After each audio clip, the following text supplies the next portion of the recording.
na ci télévision Futurs Médias mbokk yi ñu ngi leen di nuyu di rafetlu seen ànd ak seen kóolute xibaaru diggu bëccëg ak la ca gën a fës secteur sous secteur bu transport hydrocarbure ñoom nag bëgguñoo dem ca waxtaan yenuy amal ngir rek nag mu aju nag ci projet convention collective bu secteur yi toppatoo lu jëm ci wàllum pétrole ak gaz ñàkk teew googi les CNTS seeni xel mëne su ko nangu ndax mënuñoo am ñaari secteur wala boog ñaari convention ci benn secteur loolu tax na ñu sàkku ci ñoom nag ñu delluwaat gannaaw ci boobile dogal ñu jël beneen ponk mbokk yi muy li jëm ci centre commercial ba ca Sandaga taax la moo xam ne des koy daaneel defaraat ko commerçant yi ni mbir mi du ci dal yamuñu ci sax lànk dañoo joxoñ baaraamu tuuma ñoom ànd taxawu Sandaga nag ne ñi nga xam ne ñooy municipalité ba nekk ca Dakar Plateau ñoo na ca gannaaw ca mbir ma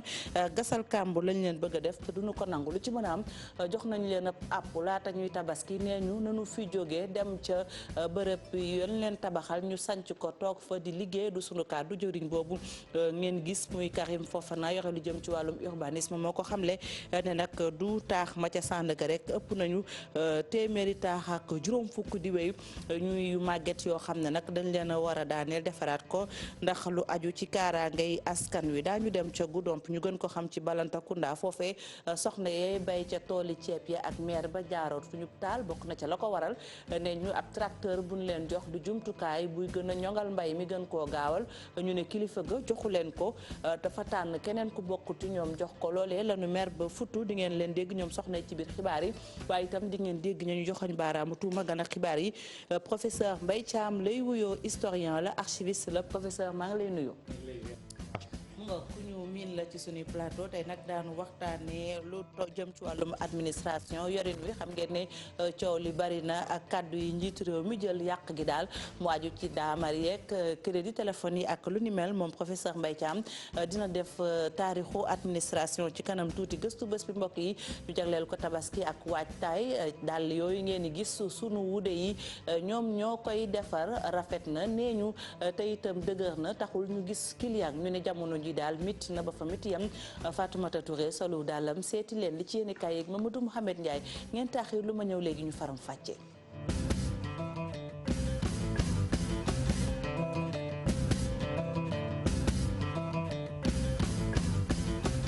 rafetloo ti seen ànd ak seen kóolute ci télévision Futurs Médias xibaar di ko bëccëg gi dañu koy doore ak nanu ko junjee muy sous secteur bi yor lu jëm ci transport hydrocarbures yi ñoom nag bëgguñoo dem ca waxtaan wa ñu tàmbali waxtaan bi nag mi ngi soxal projet bi ñu dippee convention collective mu aju nag ci lu jëm ci wàllum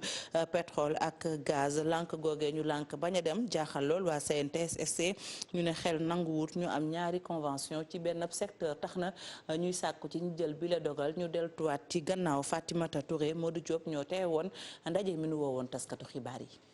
ci ayubés bi ñu génn benn convention collective la ñu signé woon ngir rek mu daal di lëkkale ñëpp ñi nga xam ne ñu ngi yëngatu ci secteuru hydrocarbure waaye nag mu mel ni rek convention bi li am nañu ci d'accordul ñu daal ci dut baaraamu tuuma ñi nga xam ne ñoo yëngatu ci sous secteuru transport hydrocarbure. ba ñu signé convention bi ñu doon négocier te ñoo waroon ànd.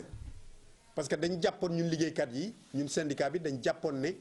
dañuy liggéeyandoo ba bu ñu yeggee ci signature ñaari convention yépp ñu signé ko mu nekk instrument bu nga xam ne ci biir secteur pétrole instrument bu mucc ayib régler problème mu relation professionnelle yépp ci biir secteur pétrole mais ñoom ñu bañ léegi nag syndicat bi toog na oo nañ leen plusieurs fois ñëwuñu ba ñu signé convention bi léegi dañu jàpp ne syndicat pétrole benn bopp la kenn du ko xar ñaar. fukk ak ñeenti liggéeykat ñu dàq leen ci entreprise bi di transport Ahmad Juma Gazal CNTS/SC nag di ñaan rek ñu daal leen di delloo seen liggéey ci ni mu gën a gaawee. 14 travailleurs yoo xam ne ni dañ leen licencier abusivement voilà loolu aussi vraiment dem nañ ceeg ñoom au niveau de l'inspection du travail ba am ci non conciliation. ba dossier bi actuellement mu ngi au niveau du tribunal. lu mooy loolee nag syndicat bi di menacer déposer benn préavis de grève ngir rek ñu daal di respecter lépp lu nga xam ni ak yelleefu liggéeykat yi la. te dañu bëgg à partir de cette conférence de presse jafe-jafe yooyu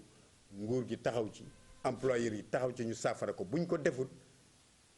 syndicat pétrole moom kenn du ko jàngal grève secteuru hydrocarbure benn la kenn mënu ko xar ñaar bu ñu sukkandikoo ci kàddu Cheikh Diop moo tax nag moom muy artu ñi nga xam ne ñoo nekk ci sous secteuru transport bi ñu daati rek respecté lépp li nga xam ni ak yelleefu liggéeykat yi le moo tax nag ñu leen di woowaat ñu daati ñëw ci table négociation bi ngir rek daati gën a mën a ñoŋal secteur bi lee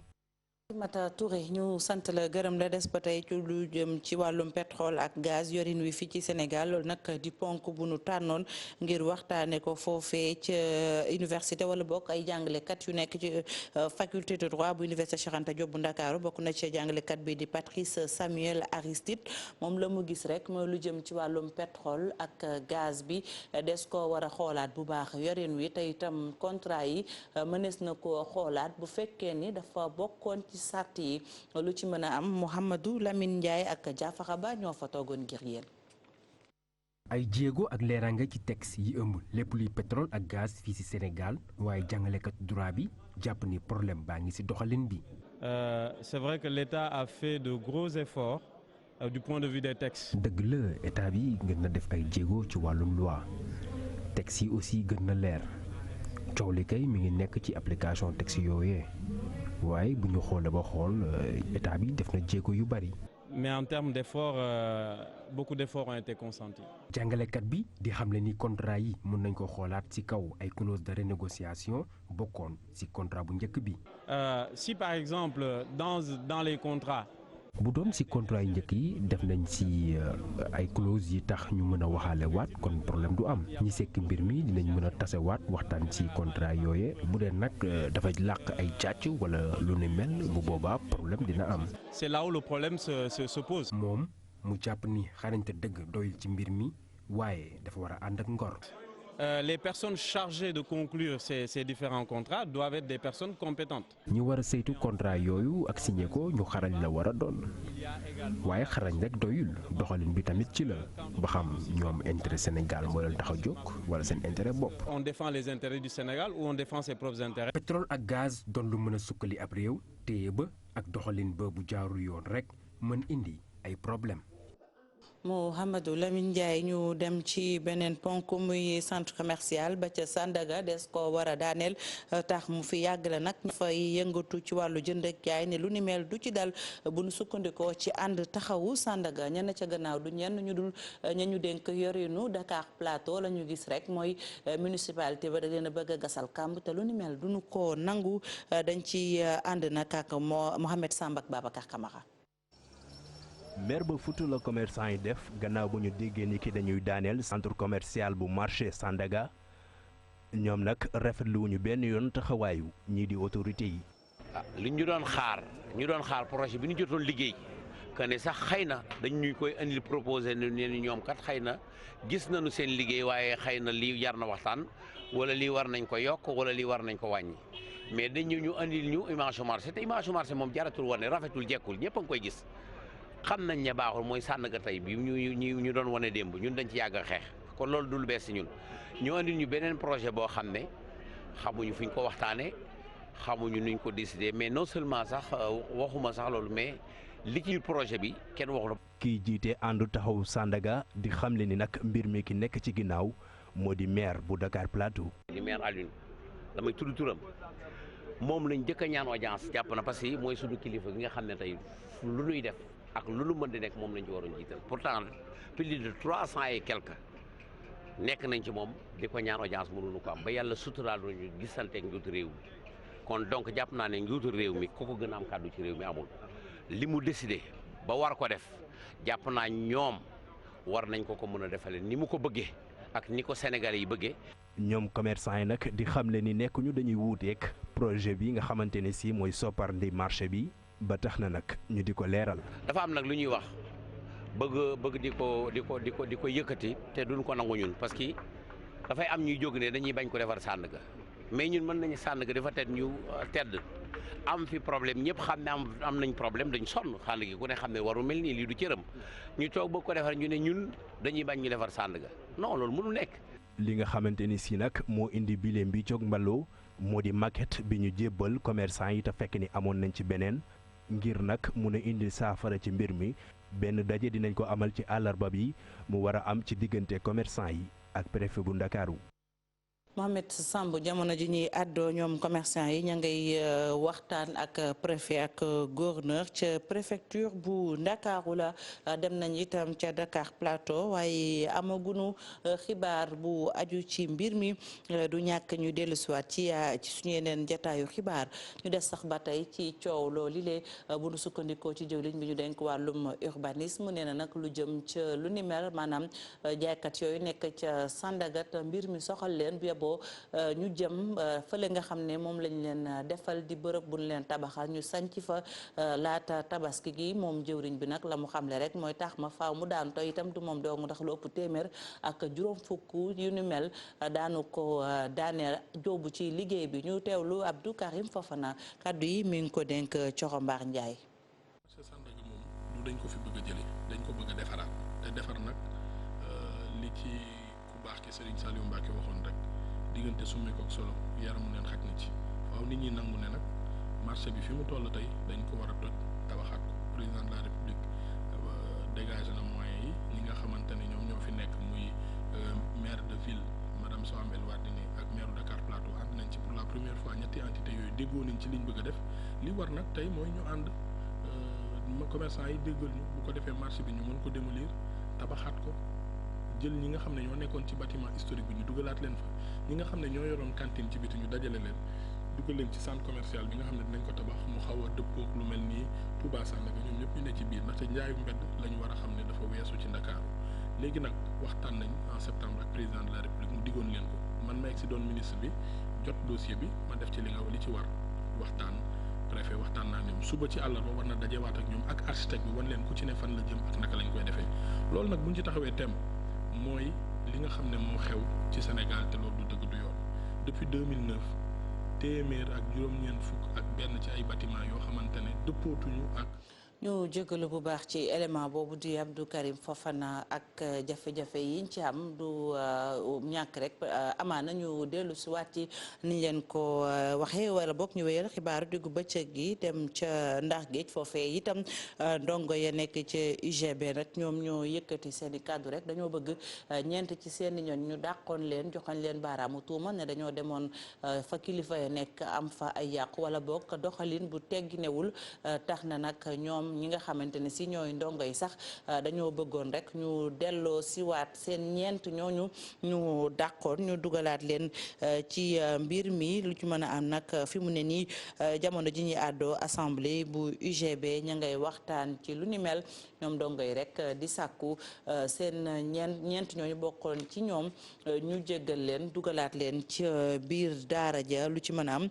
dinañ ci dellu siwaat ak Ousseynou Diop ma ñu toogal ca Ndar Géej ak li ko wër jëriñ njax bi ñu dénk lu jëm ci njàngale mu kawe mi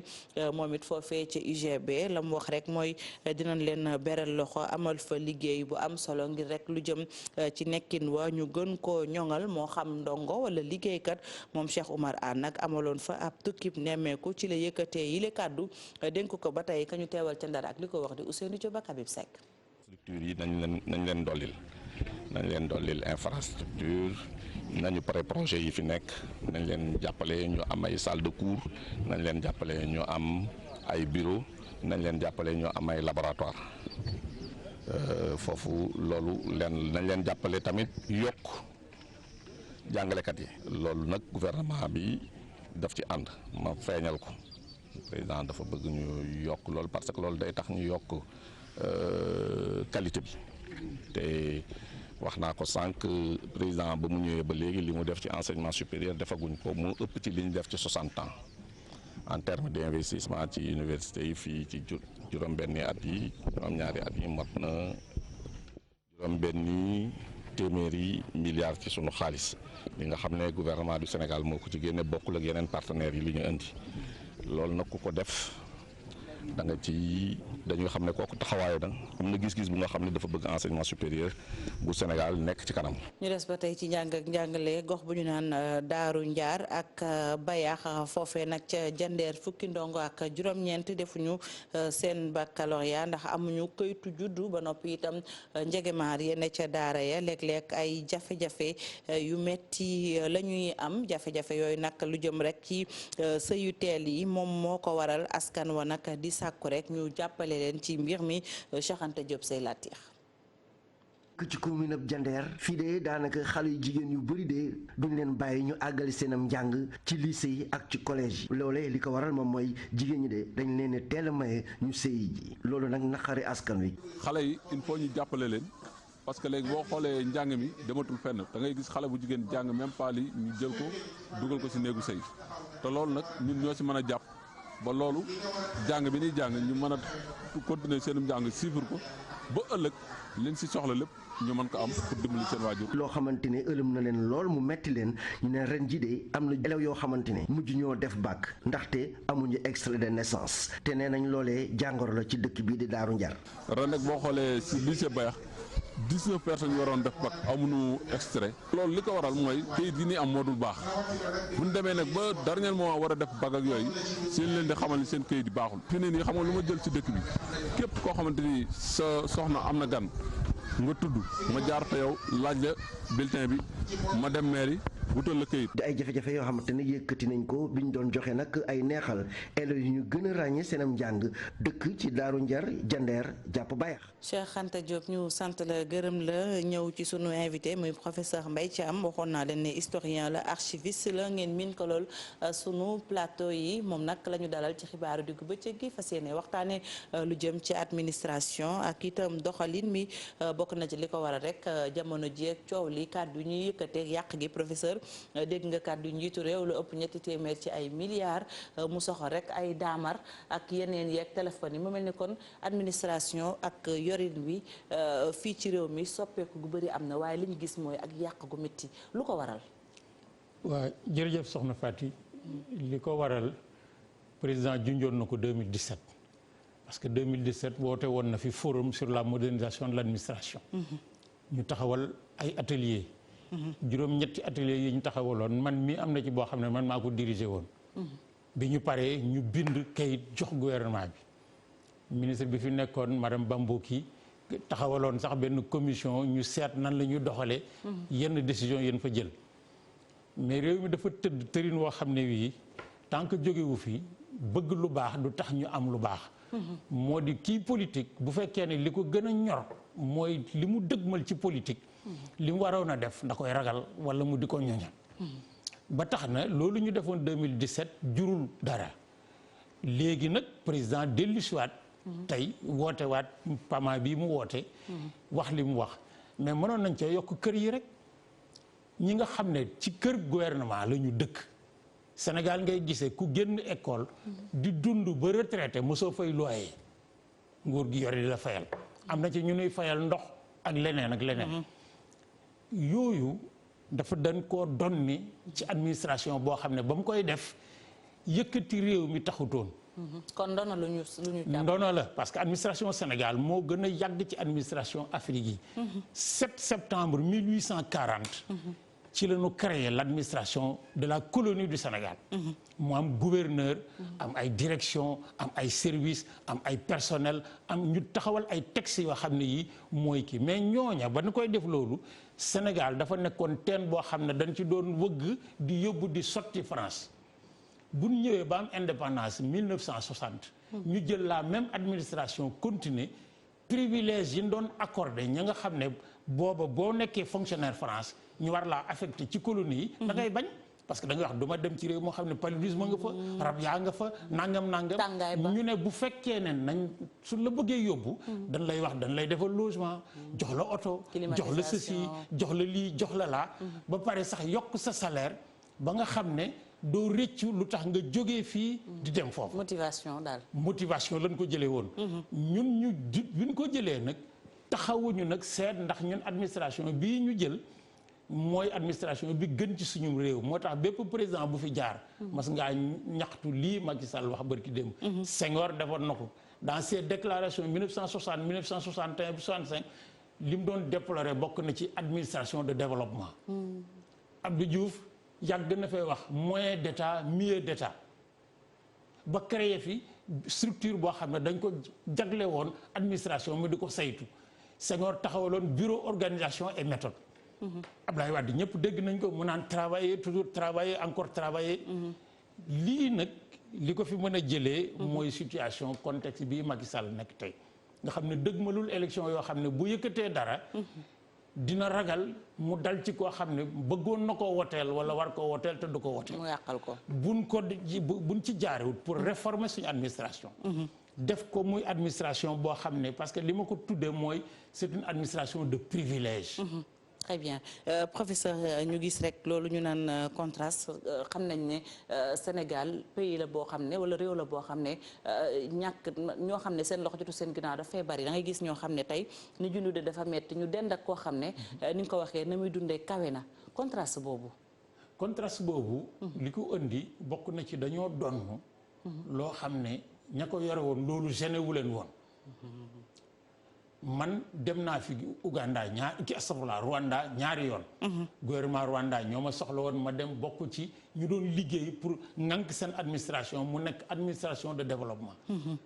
mais Uganda nit ñi cet gi rek lañu gis ak yeneen mais Uganda ñeenti nit dama ne soxna Fatou ñeenti nit. ñoo fa am droit logement ak oto. waaw du seen président dafa mujjee jaay oto yi. ma ne dama ne buñ la nommé ministre boo bëggee oto da ngay dem ci concessionnaire. jënd oto ci sa turu yow Mbaye Thiam. di ko fay gouvernement bi garantie la boo bëggee kër dem HLM wala SICAP wala ñu mel noonu wut kër ci sa tur gouvernement bi garantie la boo ko nekkatul jël sa oto mais militaires yi ak policiers yi ak gendarme force de sécurité ak ambulance yi ñoo fa nekk mais jox la ay lii 4x4 ci réew mi ak i 8x8 ki ay oto ki mais jekkul sax ci ki te bu yàqoo ñu gaare uti beneen. soo demee garage bii ñu tuddee garage automobile de l'État bi nekk ci yoonu Tëngéej wi di nga fa fekk oto bu ñu jënd 30 millions mu panne pour 200 millions ñu gaaree ko fa fekk ko fa di ko cannibaliser maanaam di wekki ay pièces di yóbbu ci yeneen pièces ba mu jeex yu bari ay firnde yu wóor laa ci am. lii lu ma lay wax. d'accord or dafa jot ci gis nga Cap-Vert gii. jege ñu ba dee. man dem naa fa mission. président de la République maa ngi fekk mu yore voiture de fonction 305 Peugeot bi ma koy kii naan mais lii dafa tuuti ñu ne ma jënduwu ko sax ab oto bu màggat la fi fekkoon di ko war ba ay immigré cap-verdien yu nekk Hollande ñoo cotisé jënd 305 bu bees bi andi ko may ko. ma fekk fa juróom-ñetti ambassadeur yoo xam ne yi Sénégal rek mooy pays d'Afrique bu fa amoon ambassadeur mais juróom-ñetti ya fa nekkoon yëpp mooy ay pays européens ak américains oto bi ambassadeur du Sénégal doon dawal kenn ci ñoom dawalu ko or loolu dafa bokk ci dañoo hérité mentalement psychologiquement une mentalité d'une administration boo xam ne nguur la ki fii buñ la nommé fii say mbokk dañuy ñëw ci guddi gi di tëgg parce que dañuy wax nag profitoo ci la ñuy wax tekki nañu waaw loolu foofu sax la ñuy dugg professeur ndax léeg-léeg nga gis itam lu ay recrutement yoo xam ne dafay xaw a doy waar ci administration maanaam ñu teg la fi nga xam ne yow peut-être compétence yi amuloo ko non seulement amuloo ko mais xamoo sax ni muy doxee léeg-léeg jafe-jafe day am ñuy utiliser ñoom duñu xam sax effectivement li ñu leen jox ressource bi naka lañ koy utiliser. gis nga loolu. conséquence bi ci gën a forte sax mooy ki ñu recruter te amul niveau. jàngul leen ko jàng. moroomam moom bokkaloon école moom mu continuer di jàng di réussir ba am diplôme. bu génnee ki amul diplôme fekk ñu recruter ko mooy occuper poste kooku di chômer bokk na ci chômage yi ñuy wax ci diplômé yi. da ngeen di ànd di jàng ngeen tollu 3e. yow nga bàyyi pour quelque raison que ce soit sa naawle bi nga ànd toon continuer di jàng ba dem ba université ba génn ñëw fekk moom fi mu waroon liggéey yow nga defa liggéeyee. or yooyu day tax. administration bi du àgg ci lim or administration Sénégal. état bi ko moom kontaanu ci. président de la République bu demee bay ñaxtu kontaanu ci. ñi ci nekk ci biir di liggéey fonctionnaires yi. kontaanu ñi parce que nag faut pas aussi que ñu jaawale fonctionnaires yi liggéey ci biir administration ak administration appareil la. fonctionnaires yi ci seen bopp am na ci ñoo xam ne ñu ci bari kontaanuñ ci administration bi ni muy doxee. mais surtout citoyens yi population yi. or soxna su. ñiy fayu weer wu dee ci administration motuñu 200 000 ci réew mi fukki millions ak juróom-ñett lañu. juróom-benn. or bu fekkee ne ñaar fukki dërëm yu gouvernement bi dajale fukki dërëm yi ak juróom-ñett ci administration bi la jëm. te administration bi amul kenn ku mu satisfaire war nañ ko seetaat. très bien seetaat gi professeur daanaka foofu la ñuy jeexalee ndax waxatuñu xooj nga ñu naka la ñuy def ba soppi lu ni mel waaye itam nga ñambaasaale ci rek ndax ñoom ñi nga xam ne ñoom ñoo yore mbir yi waruñu xoolaat askan beeg nekki ni parce que léeg-léeg nga dem ci benn réew boo xam ne jëwriñ bi amaana moyen de transport bu dëkk ba lay jël bu fekkoon fii bu ñu defaroon moyen de transport yi gën a bàyyi xel askan wi ba ñoom ñuy mën a jaxasoo ci biir ndax itam loolu jàppoon ne dina nekk solution. Soxna Fatou li ci ëpp mooy d'abord li may tudde volonté politique. gis nga ni ñuy yore gouvernement noonu la ñuy yore kër borom kër gi ni mu bëggee taxawal këram. nga xam ne day yemale lépp bañ a jiital bànneexam ak yëfam ci biir njaboot gi noonu la borom réew war a yore am réew. ba pare ñu dellu si ci jaarale yëpp ci yoon maanaam équité et mérite. am réew bu ñu bëggee mu dox. lépp lu ñu yëkkati boo demee université tey bu ñu recruter un professeur mais dañu koy déclarer. dal ne faculté sangam école sangam soxla nañ ki ñu jot ay candidats yoo xam ne même africains yi du sénégalais dañuy candidater ñu jël commission boo xam ne bii ñoom la ñuy jébbal kii ñu classé ne kii moo raw kii moo ci topp kii moo ci topp recteur bi recruter amul droit bu ñu defee loolu mu recruter keneen. administration nag da ngay jékki-jékki rek gis nit ñu cee téye ci loxo bi ñëw na ko toogal fii. dañu war a dellu si ci mérite ak équité. ak ci transparence ba pare bàyyi politique ci biir administration politique mënut a ñàkk parce que foog ko mu am ci réew. mais lépp lu ñu yëkkati dañ cee war a seet réew mi avant ñu seet ci parti bi nga bokk wala groupement bi nga bokk. le président Macky Sall bi ñu ko falee bokkoon na ci taxoon ñu bari ànd ci moom li mu doon wax la patrie avant le parti. léegi bu ñu demee ba nga xam ne gis nañ ne dañuy fal Mbaye Thiam altine dellu si rek ñu mu soppeeku complètement nit ñi dañu daal di xam ne lii mu yore du loo xam ne lii da koo liggéey. Très bien. da ko liggéey dafa jot ci ñu dellu si ci administration de développement parce que soo demee ci réew yu mag yi soxna Faty administration ba amul sax solo parce que privé bi moo yore réew mi. Effectivement fukki dërëm yi ñu liggéey. fukki dërëm yi ak juróom-ñett privé bee koy liggéey. administration mais fii administration mooy développer réew mi. ndax mooy xalaat li ñu war a def. moo ci dugal alali réew mi. mooy saytu suñ ko defee niñ koy defee. kon bu administration bi sooxee développement bi mënta am. Très bien loolu nag dab nañu. su forum yu mel nii nag war naa mën a permettre ñu toog dal ne ah lii kat mooy diagnostic bi. lii moo feebar réew mi nuñ koy fajee comme président ñeenti at yi ak ay weer yi ci kanam moom yoonam nekkatu ci nuñ may fale war naa mën a nag bàyyi fi woy woo xam ne bu fi jógee dañuy wax ne lii moo ko fi jëloon mais 350 milliards ci oto nangami milliards ci kër nangami milliards ci téléphone aajuwul gàcce la ci réew mi parce que biñ koy def am na hôpital boo xam ne bii amuñu courant am na kër yoo xam ne amuñu ndox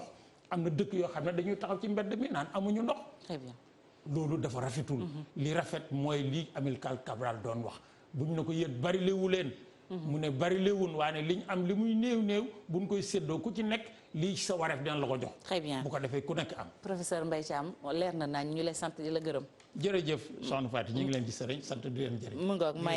mi fàttali ne professeur Mbaye Thiam historien la nekk archiviste borom xam-xam bu nekk université Cheikh Anta Diop ñu wéyal xibaaru dégg bëccëg gi ak nañu ko waxee woon ci bopp ba ca Goudomp wala sax Balantacounda ka jiite diwaan ba ak soxna yay bay ceeb jaarootuñu taal bokk na ca la ko waral nee ñu dañ leen a fekkoon ñuy bay caanam yi métti ñu may leen ab tracteur moom ka jiite seenu diwaan te dul tëraaye ndey gisee xanaa kay tànn jigéen yoo xam ne bokkut ca ñoom jox ko lu ni mel moo leen métti moom it daal lu ci mën a am Bakary Konté ak Khali Diamé defal nañ ci gëstu. jigéen yi nekk fii ci diwaanu Balantacounda ñoom nag ci nawet ñu ngi leen di fekk ci faro yi di liggéey noor nag ñoom nag dañuy nekk ci ay maraîchage wante nag jigéen yooyu dañu am ay jafe-jafe yi tar pour mun a am suuf boo xamante ne foofu la ñu waree liggéeyee wante tam pour mun a am ay financement. effectivement noonu lañ day def dañuy abal jigéen yi fekk foofu ay ñax kese boo demee nga découragé te yow jigéen de ñu abal la nga ñefe nga liggéey ba mu baax ñu ñëw ñu ne la jox ma sama suuf. jox ma sama suuf man yaakaar naa ne fu mu ne nii tey ñun suñu xeex fii Balantacounda góor bu amee suuf jigéen am suuf ñu abal jigéen ñi xaalis ñu liggéey parce que ñoom seen bébét ñoom ñoo yore te boo seetee bu seet léegi jigéen yi ñoo yore kër yi c'est vrai góor yaa nga fa mais tamit jigéen yaa ngi participer di jàppale seen jëkkër yi. am na nag juróom communes yi nekk ci Balantacounda ñoom nag ñu ngi lëkkaloo ak association Kabonketor ñiy wëyal ay campagne bu sensibilisation loolu nag pour jigéen ñi mun a am ay suuf wante tam mun a am financement. boole Balantacounda gi yëpp ci Mimi commencé nañ ko déjà fu mu ne nii parce que tey jii boo gisee ñu les cibles mooy communes yi nga xam ne ak ñoom la ñu yàgg liggéey depuis 2014 tey jii ñun bi ñuy ñëw dañuy invité waat yeneen communes yi nga xam ne bokkuñu ci seen maire yi sax ñooñu njëkk interpellé nañu Kabonketor yéen a ngi liggéey ak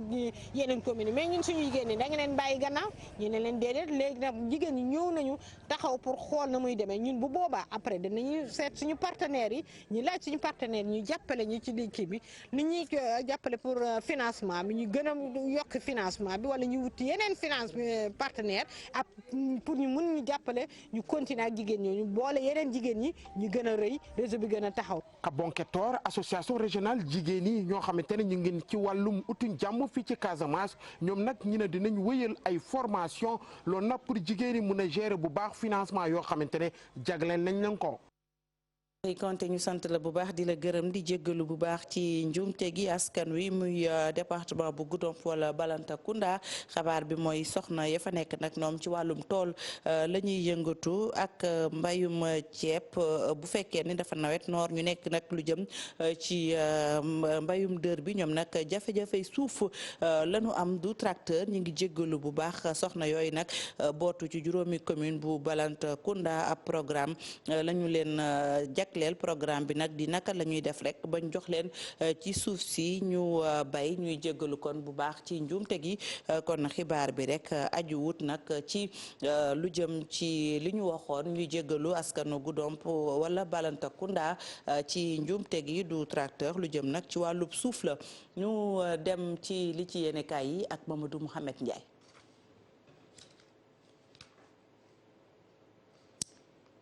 mu mel ni